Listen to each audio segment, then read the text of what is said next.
আর এরই মধ্যে জেলা শাসকদের করা বার্তা, বুথ লেভেল অফিসার বিএলওদের দায়িত্ব নিয়ে করা বার্তা নির্বাচন কমিশনের। রাজ্যের মুখ্য নির্বাচন আধিকারিকের তরফ থেকে ইতিমধ্যেই নির্দেশ দেওয়া হয়েছে দ্রুত বিএলওদের নিয়োগ চূড়ান্ত করার নির্দেশ কমিশনের। রাজনৈতিক দলগুলি যাতে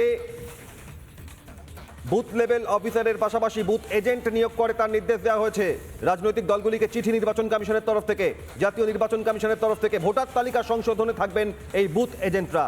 বিএলও বুথ লেভেল অফিসারদের সঙ্গে থাকবেন রাজনৈতিক দলের বুথ এজেন্ট মনোনীত করার নির্দেশ দেওয়া হয়েছে সব রাজনৈতিক দলকে। প্রত্যেকটা থানা এলাকায় একজন করে বুথ কর্মী নিয়োগের নির্দেশ, আর 10টা থানার দায়িত্বে থাকবেন একজন করে booth supervisor. BLO booth level officer, আধিকারিক, সরকারি কর্মী কি বলছেন তারা দেখুন। ইলেকশন কমিশনের যে গতকাল প্রশিক্ষিত বিএলওদের রাজ্য সরকার প্রশাসনিক সভা থেকে যেভাবে আমাদের মাননীয় বলেছিলেন, বিডিও এবং ডিএম স্যারদের থেকে জানতে চাই যে ওনারা জানেনই না যে বিএলওরা দিল্লিতে গিয়ে 1000 জন প্রশিক্ষণ নিয়েছে। তার ফলস্বরূপ গতকাল দিল্লিতে যে সমস্ত প্রশিক্ষিত বিএলওরা ছিলেন, মাননীয়ার অনুরোধে বিডিও বা ডিএম স্যারেরা বলেন যে তাদের আর বিএলও ডিউটিতে আসতে হবে না।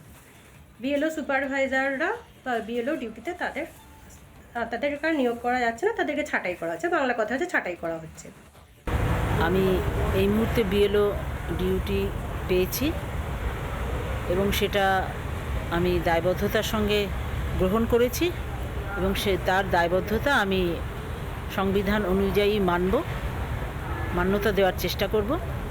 কিন্তু যেটা এই মুহূর্তে একটা খবর আমরা দেখেছি কালকে এসছে যে বিএলওদের নির্বাচন কমিশন নিয়ে গিয়ে দিল্লিতে একটি ট্রেনিংয়ের ব্যবস্থা করেছেন, রাজ্যে ফিরে আসার পরে বিডিও তাদেরকে ক্যান্সেল করেছেন যে তারা কোনো ট্রেনিং দিতে পারবেন না। এটা একটা পুরো রাজ্যবাসীর কাছে লজ্জার, এবং যারা বিএলও থেকে ক্যান্সেল হলেন তাদের কাছেও এটা খুবই লজ্জার ব্যাপার। একটা দিল্লি থেকে তারা ট্রেনিং করে এসছেন। অন্যদিকে ইতিমধ্যেই নির্দেশিকা জারি নির্বাচন কমিশনের 2002 সালের তালিকার সাহায্যে 2025-এর এসআইআর। প্রত্যেকটা বিধানসভা ধরে ধরে আলাদা ভোটার তালিকা তৈরি হবে। রাজ্যের 294টা বিধানসভা ধরে তালিকা তৈরি হবে, প্রকাশিত হবে মুখ্য নির্বাচনী আধিকারিকের ওয়েবসাইটে। 2002 সালের তথ্য ধরে এই এসআইআর 2025 তালিকায় থাকা নামের মধ্যে কারা মৃত জানাতে হবে। পরিবারের কেউ অন্যত্র থাকলে তার নথি দিতে হবে, অর্থাৎ ভোটার কিন্তু থাকেন অন্যত্র, তার নথি সহ জানাতে হবে বাড়ির মোট সদস্য সংখ্যা। বিএলওদের নিয়ে চূড়ান্ত যে নির্দেশ, সমীক্ষা করা হবে তালিকায় কারা ভুয়ো। ইতিমধ্যেই বিহারে এসআইআর এর পর 65 লক্ষ নাম বাদ যাচ্ছে, তার মধ্যে 30 লক্ষ অনুপ্রবেশকারী। বাংলায় কিভাবে নজর থাকবে? আর নির্বাচন কমিশনের এই নির্দেশের পর কি বলছেন বুথ লেভেল অফিসার বিএলওরা দেখুন।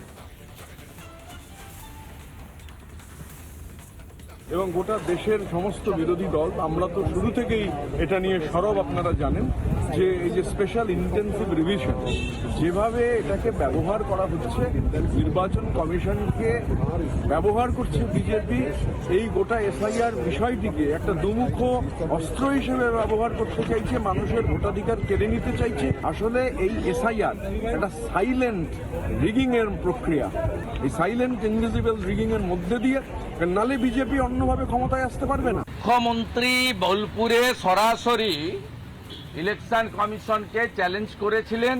এক্সটেনশনে থাকা মুখ্য সচিব স্থাবক মনোজ পন্ত তাকে 13CC স্মরণ করিয়ে দিয়ে বলতে চাই, 5ই জুলাইয়ের পরে নিয়োগকৃত একটাও বিএলও উইথ ভ্যালিড রিজন এবং সিওর অনুমোদন ছাড়া আপনি আইনগতভাবে চেঞ্জ করতে পারেন না। এবং আমার বিশ্বাস সে বার্তা তিনি পেয়েও গেছেন। মুখ্যমন্ত্রী এই বিষয়ে হস্তক্ষেপ করতে পারেন না। এমনি তো সংবিধানের 324 থেকে 329 ক্লিয়ার আছে।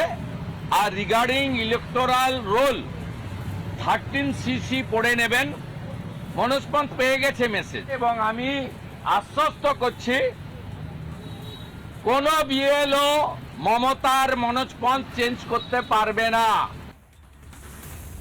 এফআইআর নিয়ে নির্দেশিকার পরেই বিএলওদের বক্তব্য শুনিয়েছিলাম, আজ শুনলেন তৃণমূলের রাজ্যসভা সাংসদ ঋতব্রত ব্যানার্জি, রাজ্যের বিরোধী দলনেতা শুভেন্দু অধিকারীর প্রতিক্রিয়া।